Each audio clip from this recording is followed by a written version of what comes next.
Continuing Chapter 2, Prayer as Communion with God. Comment for the week. 1. When a man begins to make earnest prayer, desiring to see what can be done with it in his life, he finds that one of his first necessities is a fairly clear idea of what praying means. In most lives, behind all theoretical perplexities about this problem, there lies a practical experience with prayer that is very disconcerting. And experiences build up the theories, don't they? When we were little children, prayer was vividly real. We prayed with a naive confidence that we should obtain the things for which we asked. It made but little difference what the things were, for prayer was in Aladdin's lap. It's Allahudeen, not Aladdin, and the lamp is just a cool reference, right? By rubbing which we summoned the angels of God to do our bidding. Prayer was a blank check signed by the Almighty, which we could fill in at will and present to the universe to be cashed. Such a conception of prayer is picturesquely revealed in the confession which Robertson and Brighton, the great English preacher, gives us in a paragraph about his childhood. I remember when a very, very young boy, he says, going out shooting with my father and praying as often as the dogs came to a point that he might kill the bird.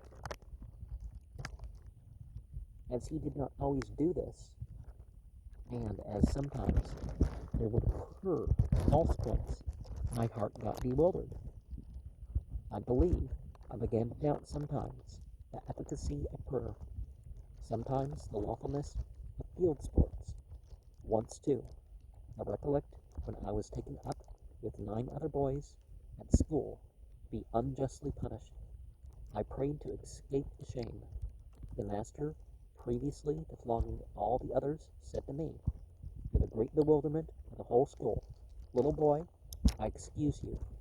I have particular reasons for it."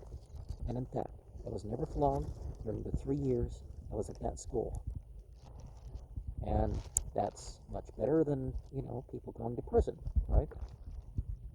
That incident settled my mind for a long time. Only I doubt whether it did me any good, for prayer became a charm.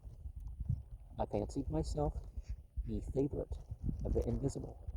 I knew that I carried about a talisman unknown to others, which would save me from all harm. It did not make me feel better. It simply gave me security, as the Jew felt safe in being the descendant of Abraham, or went into battle under the protection of the ark, sinning no less all the time. Well, during some of that time, they hadn't become Jews yet. They were Israelites. Many of us can look back to some such experience as this with prayer. But as with Robertson, serious doubts soon disturbed our simple-hearted trust. How often we rubbed this magic lamp and no angels came. How steadily our faith in its efficacy gave place to doubt and then to confident denial. As experience increased, we relied not on prayer, but on foresight, work, money, and shrewdness to obtain our desires.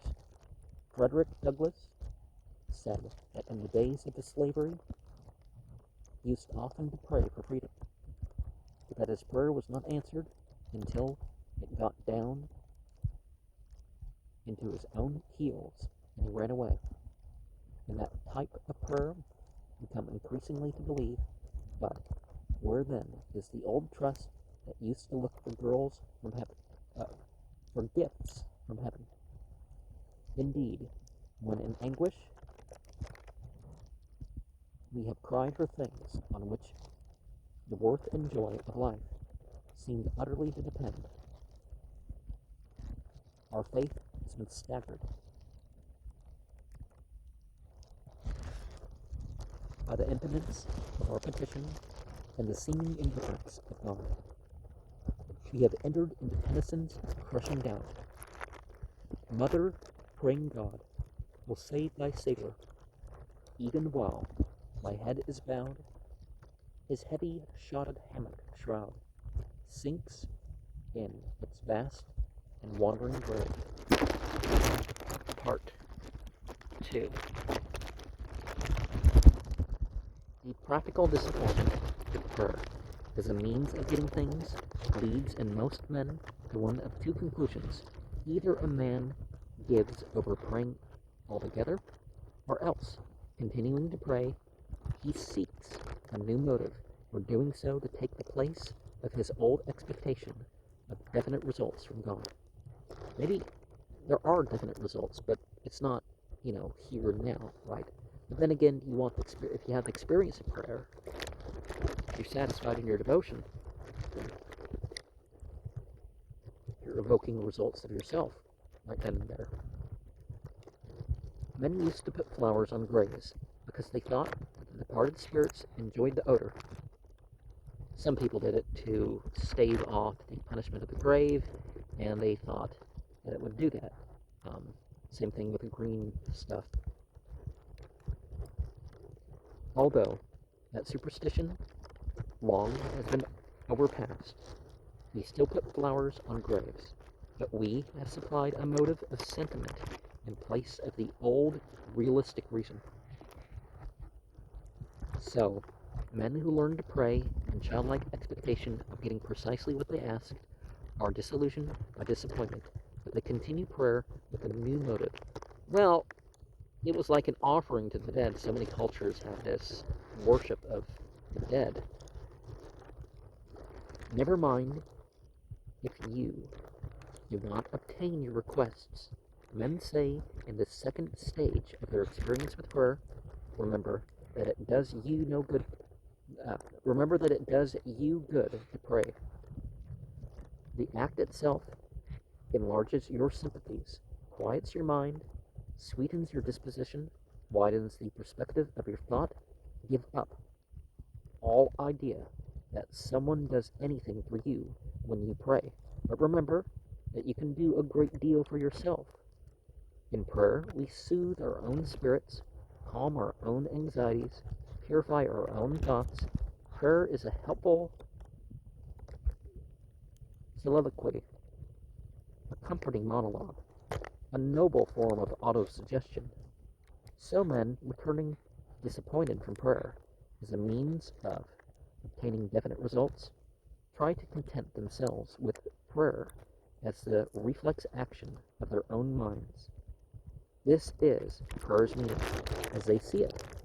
Put into an ancient parable, two boys were sent into the fields to dig for hidden treasure, where all day they toiled in vain, and at evening, coming weary and disappointed home, they were met by their father. After all, he said to comfort them, you did get something. The digging itself is good exercise. How many today thus think of prayer as a form of spiritual gymnastics, what Horace Bushnell called mere dumbbell exercise? Well, spiritual exercises, that implies something, right? It maintains, it builds up. They lift the dumbbell of intercessory prayer not because they think it helps their friends, but because it strengthens the fiber of their own sympathy.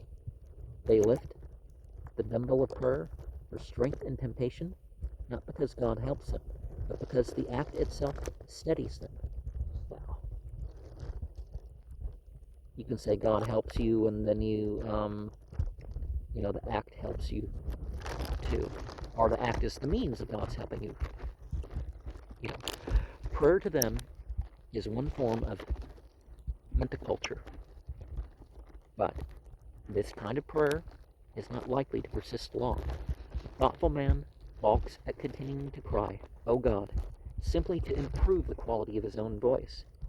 He shrinks from the process which Charles Kingsley describes in a letter as praying to oneself to change oneself. by which I mean the common method of trying by prayer to excite oneself into a state of brain experience, or if he does indulge in such spiritual exercise, he must call what he is doing by its right name. It is meditation, it is soliloquy, but it is not prayer. When a man indulges in this occasional self-communion or spiritual discipline, when no sense of fellowship with God is left in his soliloquies to remind one of Jesus' great confession, I am not alone, but I and my Father, John 8:16. So, again, the divine is a separate presence from Jesus. His meditation can be called prayer only in the qualified phrase of one of the parables, where a man stood and prayed, or is missing, with himself. Luke 18:11. This is not a typical experience. Modern men, it's gender neutral with that, right? Is not this a typical experience of modern humans, or people, or whatever? They find themselves impaled as they think upon the horns of a dilemma. Either they say prayer is an effective way of getting things by begging, or else prayer is merely the reflex action of a man's own mind. But the dilemma is false. Prayer may involve something of both. At the heart of prayer is neither the one nor the other. The essential nature of prayer lies in a realm higher than either, where all that is false in both is transcendent, and all that is true is opposite. To Jesus, for example, the meaning of prayer was not that God would give him whatever he asked. God did not. That sustained and passionate petition, where the master thrice returned, with blood-stained face, to cry, "Let this cup pass." Matthew 26:39, reminding you that Jesus wasn't all-knowing or all-powerful. He had no for an answer. Neither did prayer mean to Jesus merely the reflex action of his own mind. Jesus prayed with such power that the one thing which his disciples asked him to teach them was how to pray. Luke 11:1. He prayed with such conscious joy that at times the very fashion of his countenance was changed to the glory of it. Luke 9:28 and 29. Can you imagine him upon his knees and talking to himself? Was he merely catching the rebound of his own words? Surely, when the Master prayed, he met somebody. His life was impinged on by another life. He felt a presence that disturbed him with the joy of elevated thoughts. Well, disturbed implies something, right? It wasn't,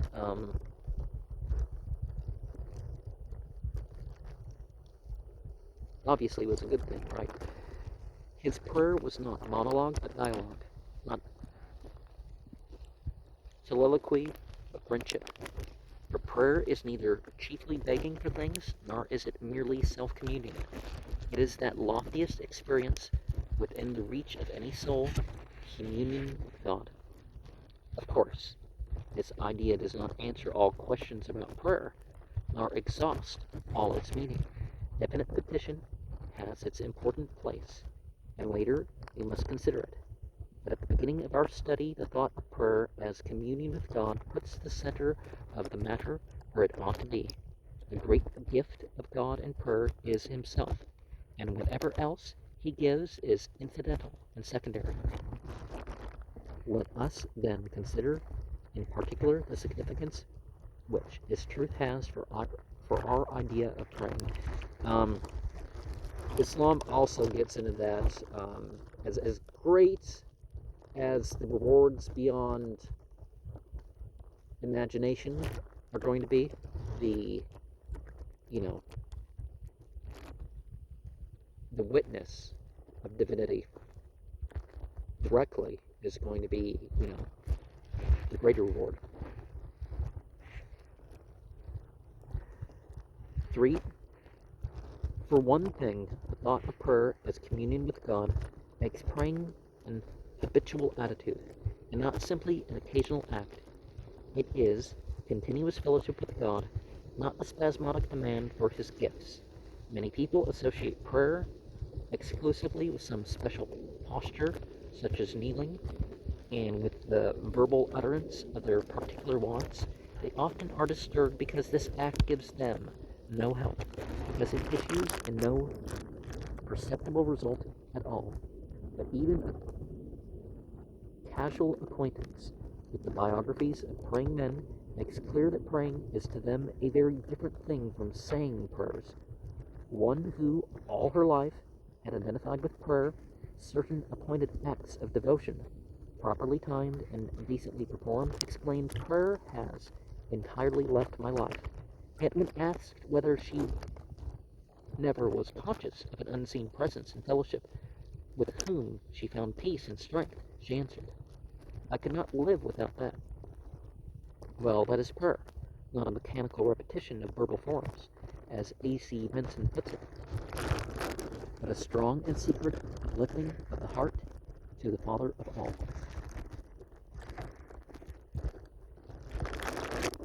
Let any of the spiritual seers describe the innermost meaning of prayer to them. And always this habitual attitude of secret communion lies at the heart of the matter. They are seeking God himself, rather than his outward gifts. As Horace Bushnell says, "I fell into the habit of talking with God on every occasion. I talk myself asleep at night and open the morning talking with him." And Jeremy Taylor describes his praying as making frequent colloquies and short discoursings between God and his own soul. Well, dreams come from a few sources, and might as well focus on one source, right?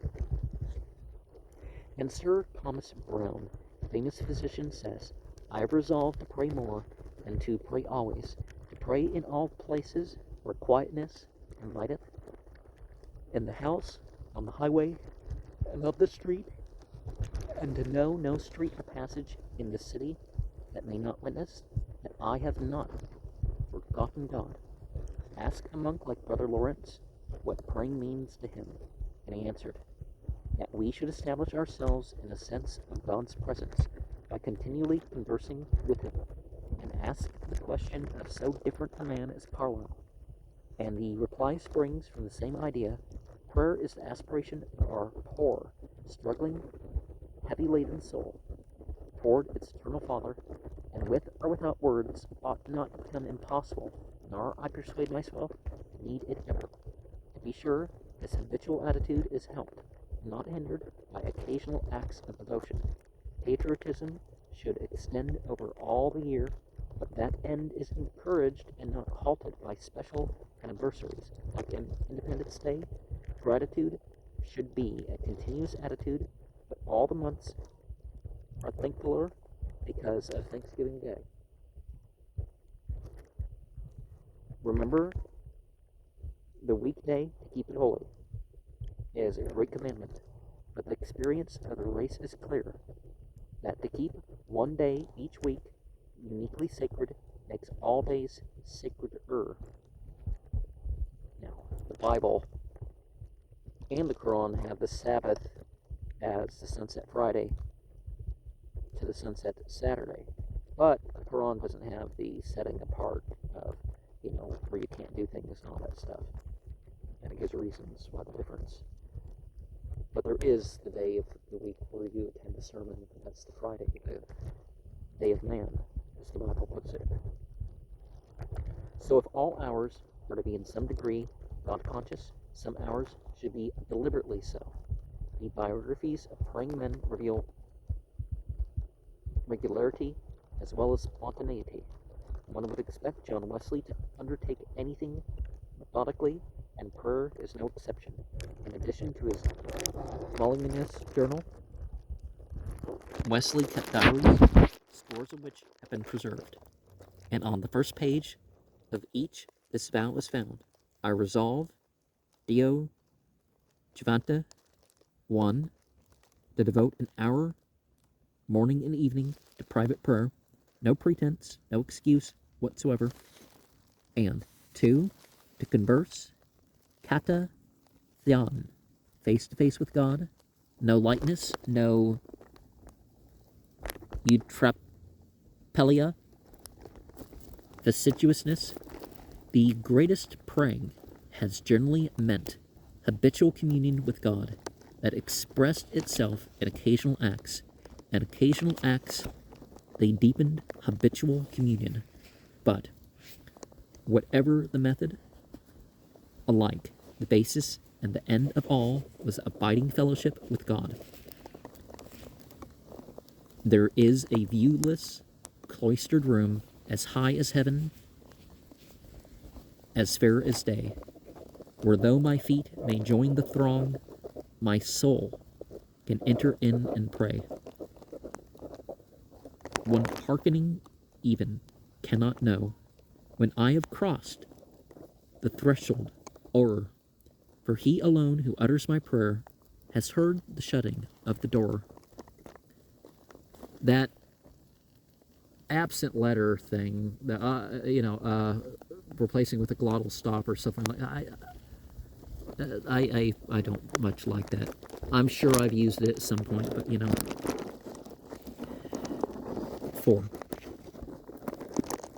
For another thing, the thought of prayer as communion with God relieves us from the pressure of many intellectual difficulties. To pray for detailed gifts from God, to ask Him in the realm where the laws of nature reign to serve us in this particular, or to refrain in that, this sort of entreaty raises puzzling questions that baffle thought. To commune with God, however, is not only prayer in its deepest meaning. It is prayer in its simplest, most intelligible form. Here, at least, we can confidently deal with reality in prayer, undisturbed by the problems that often confuse us. For the standard objections to prayer, the reign of natural law, making answer impossible, the goodness and wisdom of God, making changes in His plans undesirable, need not trouble us here. When a man sits in fellowship with his friend, neither begging for things nor trying to content himself with soliloquy, but gaining the inspiration, vision, peace, and joy which friendship brings through mutual communion, he does not fear the reign of law. The law of friendship is communion, and prayer is the fulfilling of the law. So fellowship in the Spirit may be free and unencumbered. Theoretical perplexities may be left far behind, and we may range out into a transforming experience of the divine friendship when we learn that prayer is not beggary. It is not soliloquy. It is communion with God. This interpretation of the innermost nature of prayer as the search for the soul of God rather than for His gifts has to some a modern sound, as though it were new invented, perhaps, to put the possibility of praying out of the reach of this generation's special difficulties. Now, even in traditions where the scripture has not been edited and stuff like this, you still end up with things about the religion that people don't get, right? Either it's something contextual or it's something, sort of right there that's just, it's strange to people because they don't practice that part. Like fasting in the 9th month, even though the Bible mentions that, or going through the scripture communally in the 9th month at night. But to call this view modern is to betray ignorance of what the choicest people of God in all centuries have meant by praying. Recall St. Augustine's entreaty in the 4th century, "Give me thine own self, without whom, though thou shouldest give me all that ever thou hadst made, yet could not my desires be satisfied." Recall Thomas A. Kempis in the 15th century praying, "It is too small and unsatisfactory, whatsoever thou bestowest on me apart from thyself." And then recall George Matheson in the 19th century, "Whether thou comest in sunshine or in rain, I would take thee into my heart joyfully. Thou art thyself, more than the sunshine, thou art thyself, compensation for the rain. It is thee and not thy gifts I crave. This view of prayer is neither peculiarly modern nor ancient.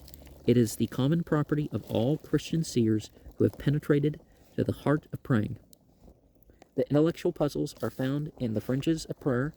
Prayer at its center is as simple and as profound as friendship. Part 5. And so I guess we're not always going to have as many parts as we have days.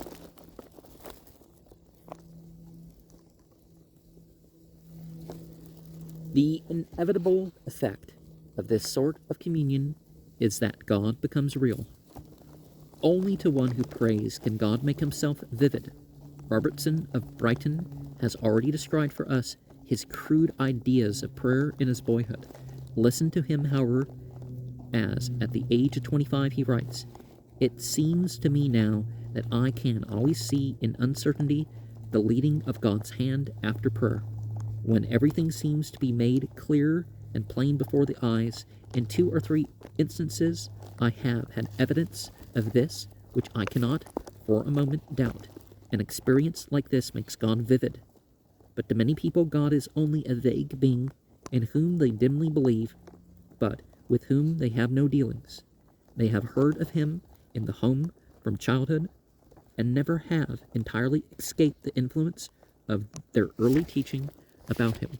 They have heard of him in the church and find it difficult to doubt what everywhere, always, and by all has been believed concerning him. They have heard of him from the philosophers, and when a scientist like Sir Oliver Lodge says atheism is so absurd that I do not know how to put it into words, they see no reason to dispute.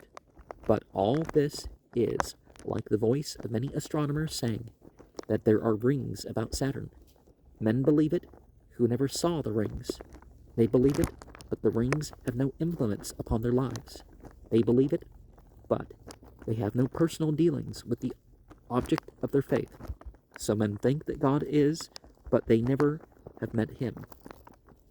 They never have come into that personal experience of communion with God which says, I had heard of thee by the hearing of the ear, but now mine eye seeth thee. Job 42, verse 5. Ayub would be his name in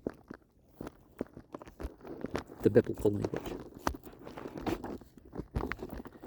Nothing is real to us except those things with which we habitually deal. Men say that they do not pray because to them God is not real. But a truer statement generally would be that God is not real because they do not pray. Granted a belief that God is, the practice of prayer is necessary to make God not merely an idea held in the mind, but a presence recognized in the life. In an exclamation that came from the heart of personal religion, the psalmist cried, O God, thou art my God. Psalm 63:1. And I often wonder which word for God is being used. Are we saying Yahweh? Are we saying Elohim? To stand afar and say, O God, is neither difficult nor searching.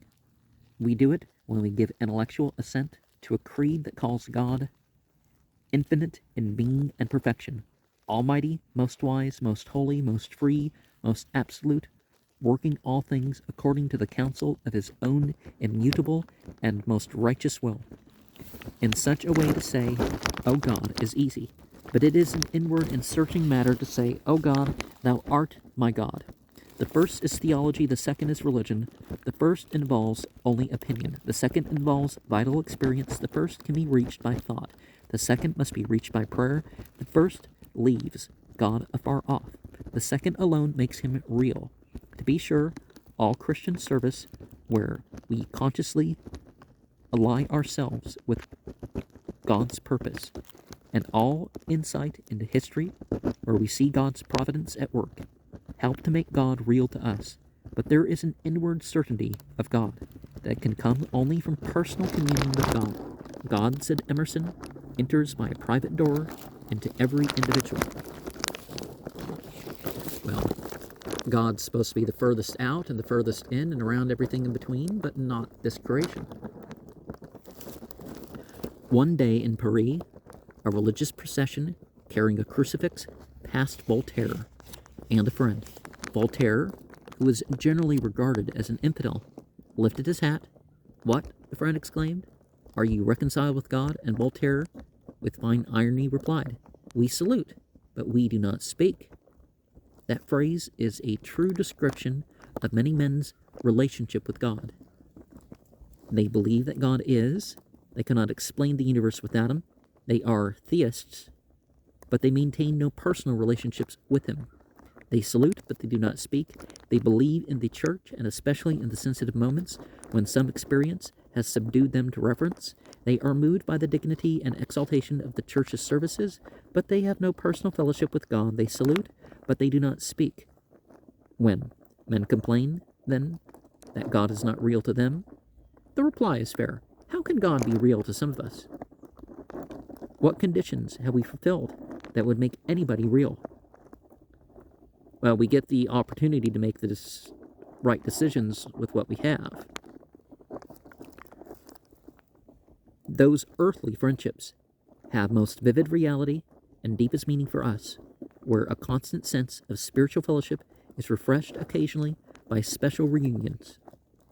The curtain that divides us from the thought of our friend is never altogether closed, but at times soul talks with soul in conscious fellowship. The friend grows real. We enter into new thankfulness for him, new appreciation of him, new intimacy with him. No friendship can sustain the neglect of such communion. Even God grows unreal, ceases to be our unseen friend, and dwindles into a cold hypothesis to explain the world. When we forget communion, Jude expressed deep insight into the necessities of the spiritual life when he said, "Keep yourselves in the love of God." Verse 28. So the second to last book in the Canonical Bible.